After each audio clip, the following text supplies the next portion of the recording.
Programme में एक दफा फिर खुशामदीद।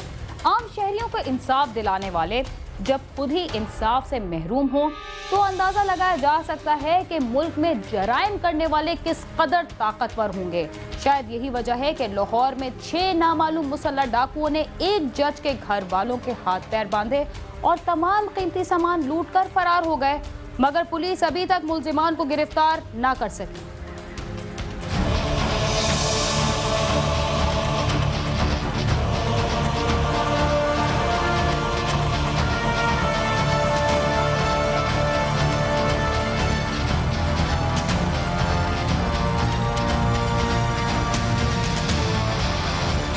हमारे यहाँ आमतौर पर यह तस्वुर किया जाता है कि आला ओहदों पर फाइज लोग मुल्क में कुछ भी कर सकते हैं, लेकिन मुरीदके में लोगों को इंसाफ दिलाने वाले का घराना खुद ही इंसाफ हासिल करने के लिए दरबदर की ठोकरें खा रहा है। यहाँ के इलाके मोहल्ला मुस्लिमगंज के रहायशी सीनियर सिविल जज मोहम्मद सलीम शेख के घर में रात गए 6 नामालूम मुसल्लह डाकू घुसे और घर वालों को बांध कर तमाम कीमती सामान लूट कर फरार हो गए। डाकुओं ने घर में घुसकर सीनियर सिविल जज सलीम शेख के वालिद शेख मोहम्मद शफीक, वालदा, भाभी और भाई शेख सगीर अहमद को गन पॉइंट पर एक कमरे में बंद कर दिया और हाथ पीछे बांधकर मुंह पर भी कपड़ा बांध दिया, जिसके बाद सेफ तोड़कर 52 तोले तलाई जेवरात, 100 तोले चांदी, बॉन्ड्स, कीमती सामान और 2.5 लाख रुपए नकदी लूटकर फरार हो गए।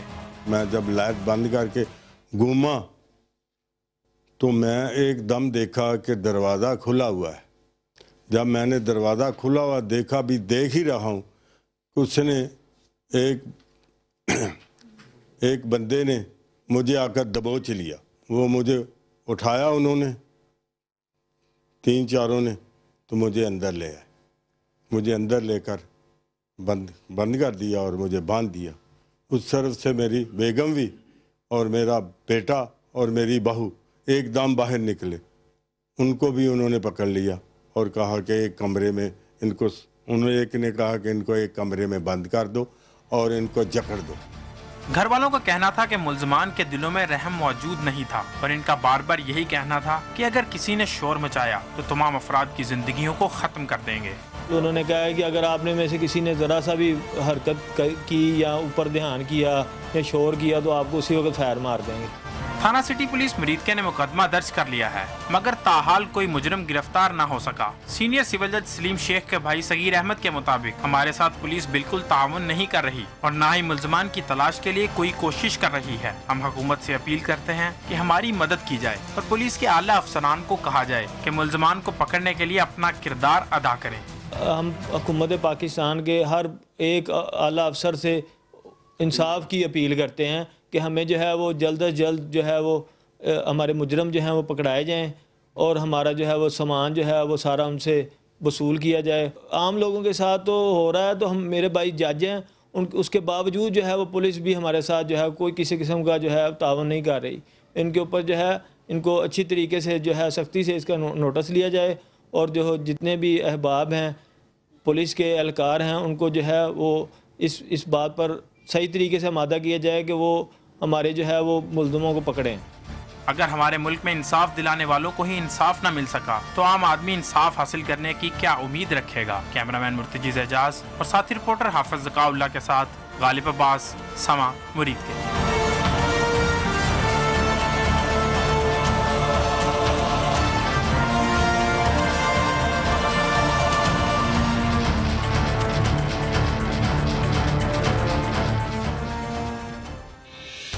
मुल्क में शादी ब्याह हो या खुशी का कोई और मौका, लोग खुशी के इजहार के लिए हवाई फायरिंग को जरूरी समझने लगे हैं। हुकूमत और इंतजामिया भी अपने तमाम तर दावों के बावजूद शादियों में होने वाली हवाई फायरिंग पर काबू नहीं पा सकी।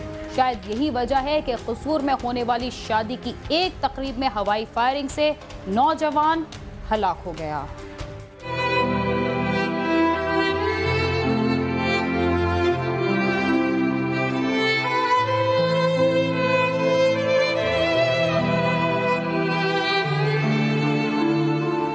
कसूर के नवाही गांव नंद का तकिया के रहायशी जिम्मेदार रहमत अली ने 4 साल कबल अपने बड़े बेटे करामत अली की शादी छांगा मांगा के नवाही गांव फुलियानी में अपने साले गर्ज अली की बेटी बल्कीस से की थी। करामत अली का एक बेटा और एक बेटी है। करामत अली जमीनों पर काम करके अपने कुंबे का पेट पाल रहा था। उसकी अपने ही गाँव के रहायशी मोहम्मद सादक डोगर के साथ गहरी दोस्ती थी। बुध के रोज मोहम्मद सादक की शादी थी। बारात करीबी गाँव मानवाला में जानी थी। करामत अली भी अपने बाप रहमत अली के हमरा बारात में शामिल था। बारात जब गांव मानवाला में पहुंची तो वहां बारात में शरीक खिजर हयात और पप्पू समेत दीगर अफराद ने हवाई फायरिंग शुरू कर दी, जिसकी जद में आकर एक तरफ खड़ा करामत अली और उसका बाप शदीद जख्मी हो गए। करामत अली दिल में गोली लगने के बायस मौके पर ही दम तोड़ गया, जबकि उसके बाप को तिब्बी इमदाद के लिए अस्पताल पहुँचा दिया गया।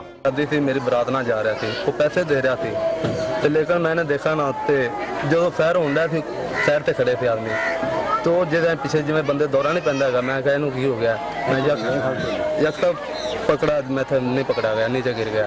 उस तो बाद मैंने उठाया, देखा उसका पैर लगा था, मैंने देखा तो आदमियों ने पकड़ लिया उसको, तो फिर मुझे आपको नहीं मालूम है क्या हुआ। बाप बेटे को गोली लगते ही हवाई फायरिंग करने वाले नौजवान वहां से फरार हो गए। इत्तला मिलते ही पुलिस मौके पर पहुंच गई। पुलिस ने लाश पोस्टमार्टम के लिए भिजवाकर मुकदमा दर्ज कर लिया है। पुलिस का कहना है कि मुलजमों को जल्द गिरफ्तार कर लिया जाएगा। इस तरह कले जाके ते बरात दे नाल अगली साइड ते इस तरह मेरा पापा पिछे खलान लगा फैर, ते मैं उत्ते बंदे नाल दे मैं कि इहनूं संभालो, ते मैं बड़े भरा लियाना बुला के उधर गया भज के, ते मेरे जांदे नूं भी टिका पिया, उमें असीं चुक्या ते मैं अस्पताल लै गए। मकतूल करामत अली के बाप रहमत अली को हालत तशवीशनाक होने पर कसूर अस्पताल से जनरल अस्पताल लाहौर शिफ्ट कर दिया गया। पुलिस ने पोस्टमार्टम के बाद लाश वर्षा के हवाले कर दी। जब लाश घर लाई गई तो वहाँ कोहराम बर्पा हो गया। मकतूल की बेवा के बयान सुनकर लोगों के दिल दहल गए। मकतूल को बाई कब्रिस्तान में सुपुर्दे खाक कर दिया गया। मकतूल की बेवा और बहन का कहना है कि मुलजमों को करार वाकई सजा दी जाए।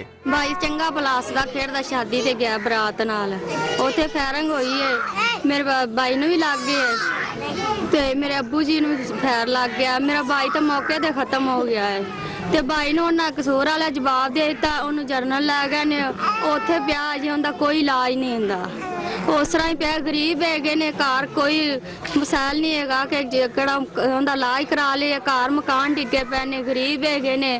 भरजाई साड़ी दे 2 बच्चे ने, वो किधर लैके जाए दी। भाई साडा फौत हो गया, उनका वाल साडा वालद जड़ा अस्पताल पिया है। मकतूल के वर्षा और अहले इलाका का कहना है कि हुकूमत शादियों पर फायरिंग की पाबंदी के कानून पर सख्ती से अमल दरामद करवाए, ताकि ऐसे जानलेवा हादसा से बचा जा सके। वर्षा ने वज़ीर आला पंजाब से मुतालबा किया है कि मुलजमों को गिरफ्तार करके कैफरे करदार तक पहुँचाया जाए। साथी रिपोर्टर महमूद मोहम्मद शफीक के साथ आमिर शहजाद, समा, कसूर।